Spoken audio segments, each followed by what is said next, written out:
وزیر اعظم بن جاتے ہیں، صدر بن جاتے ہیں، اور ہمارے ہاں ایک کانسٹیٹیوشن ڈیزائن کیا ہوا ہے، اور اس میں جو لوگ آتے ہیں اس میں کانسٹیٹیوشن کو اگر شروع سے پڑھیں تو اس میں لکھا ہوا تھا کہ یہاں پہ اللہ تعالیٰ کی حاکمیت ہے اور عوامی نمائندوں کے ذریعے اس کو جو ہے نا. اچھا، یہ بڑی چیز ہم نے کہاں سے اخذ کی ہے؟ یہ ہم نے اپنے مذہب سے اور کتاب سے نکال کے اس کو امپلیمنٹ کرنے کی کوشش کی ہے. اور اس کے اوپر جو مسند پہ ٹاپ پہ بندہ بیٹھتا ہے وہ اللہ تعالیٰ کے حکم سے بیٹھا ہوا ہے، اس کے بغیر نہیں بیٹھ سکتا. یہ آپ بھی اتفاق کرتے ہیں اور میں بھی کرتا ہوں. وہ بھی ہاتھ دکھاتا ہے، اس مسند پہ بیٹھنے سے پہلے بھی دکھا دیتا ہے، بیٹھنے کے بعد بھی دکھاتا ہے. میرے پاس بے شمار ان مسند اقتدار پر بیٹھنے سے پہلے تشریف لاتے ہیں، اور میں پاکستان کا واحد پابست ہوں جن کے پاس بے شمار ایلیٹ کلاس آتے. میں سر اس کو کنکلوڈ کر کے سوال پہ آتا ہوں کہ اگر وہ لوگ ہاتھ دکھاتے ہیں اور یہ اتنی بری چیز تھی اور اللہ کو بھی ناپسند ہے، تو اس کے ہاتھ دکھنے کے باوجود اور دکھانے کے باوجود وہ اس اقتدار پہ جا کے بیٹھ جاتے ہیں. اس کی رضا کے ساتھ ہی بیٹھتے ہیں نا جی. اگر اس کی رضا نہ ہو تو وہ کبھی نہ یہاں تک پہنچے. تو میں سر یہ پوچھنا چاہ رہا تھا کہ یہ جو لوگ آپ کو ہاتھ دکھاتے ہیں، کبھی انہوں نے کہا آپ سے کہ جی میرا ہاتھ نہ دیکھنا جی، میں تو مطلب دکھانے ہی وہ ہاتھ آئے ہوتے ہیں؟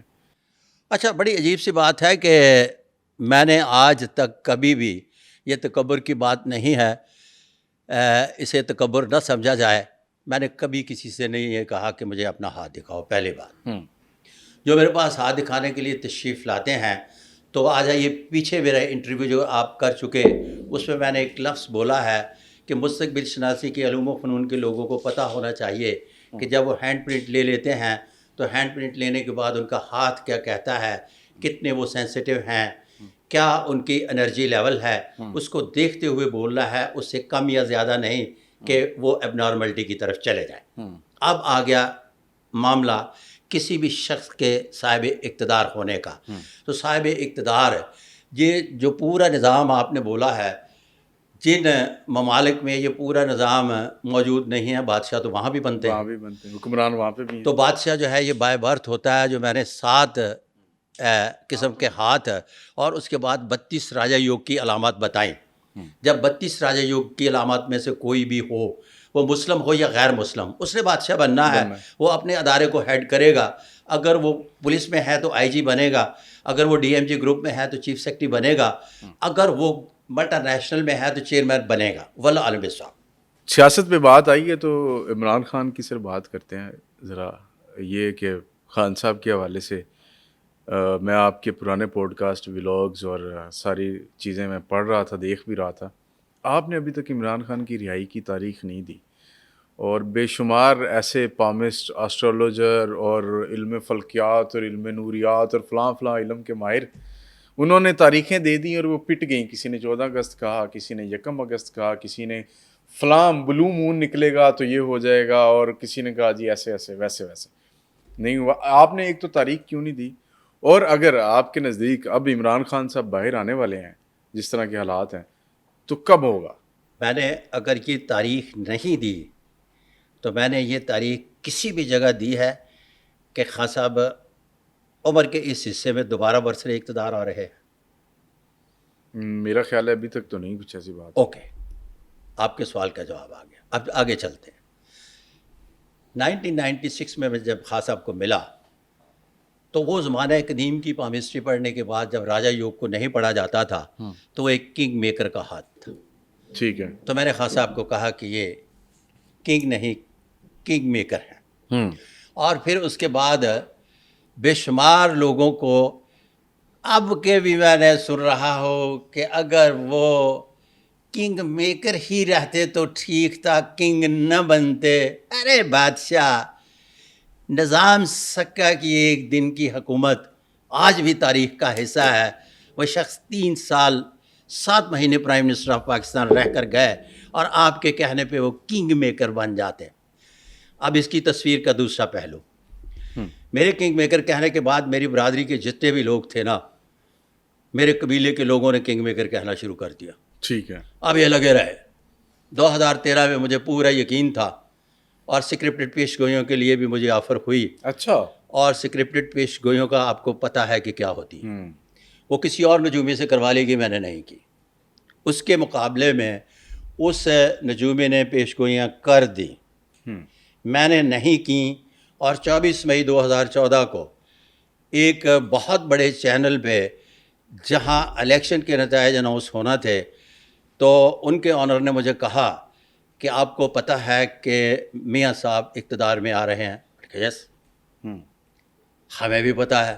تو میں نے کہا میں یہ لائن اس طرح سے بولوں گا اور اس کو اس طرح سے مکمل کروں گا. یہ کسی کے لیے قابل قبول لائن جو آخر میں نے بولنا تھا نہیں تھی، جس کی وجہ سے ان کی میری بات نہ بن سکی، اور انہوں نے مجھے شگفتگی سے کہا کہ پرچہ ہو جائے گا. میں نے کہا ہونے دو. اور پھر 24 مئی 2014 کو میرے خلاف ٹھک پرچہ ہوا اور مجھے یہ ملک چھوڑ کر بھاگنا پڑا. اچھا، خیر عمران خان کی وجہ سے آپ کو بھی ملک چھوڑنا پڑا.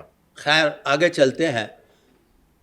اب سارے کنگ میکر کی طرف آئے تو میں نے باقاعدگی سے کنگ میکر کی معافی مانگی کہ یہ میری 20 سال میں پہلی پیش گوئی غلط ثابت ہوئی، اور میں تب تک نہیں آؤں گا ٹیلی ویژن کسی بھی نیٹ ورک پر جب تک میں اس کی علمی توجہ پیش نہ کر لوں. تو پھر اس کے نتیجے میں new laws of permissive by Sadiq Malik پرمیسور. صحیح ہے. یہاں لوگوں کی صبح پیش گوئیوں کے حوالے سے کیا درست ہوتی ہے نہیں، مجھے اس سے بات غرض نہیں. مجھے تو اپنے سے غرض ہے کہ میں نے اگر ایک غلط پیش گوئی کی تو اس غلط پیش گوئی کے نتیجے میں مجھے کیا کرنا ہے، میں نے اس کا پورا اپنی طرف سے حق ادا کر دیا. پھر اگلا سپیل آیا. صحیح ہے.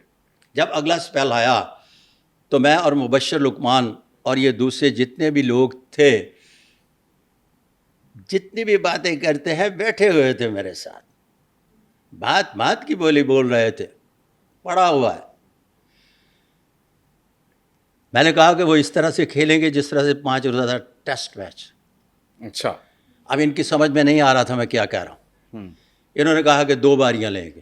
کسی نے کہا 10 سال اس کا مطلب چلے گا. کسی نے نتیجہ اخذ کیا کہ یہ ہوگا وہ ہوگا. جب انہوں نے پہلا اپنا مکمل کر لیا تو پھر میں ٹیلی ویژن پر آیا اور کہا کہ انہوں نے اپنی بیٹنگ مکمل کر لیا، بالنگ کریں گے اور اپنے اوور مکمل اچھا ٹکا کے پھینکے لاسٹ بال تک. یس.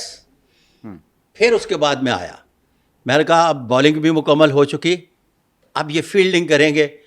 فیلڈنگ کے بعد اتنا نے اپنے اوورز پھینک لیے ہیں، فیلڈنگ اتنے عرصے تک جاری رہے گی. فیلڈنگ کے بعد پھر میں نے کہا کہ اب یہ بحیثیت 12واں کھلاڑی گراؤنڈ سے باہر ہوں.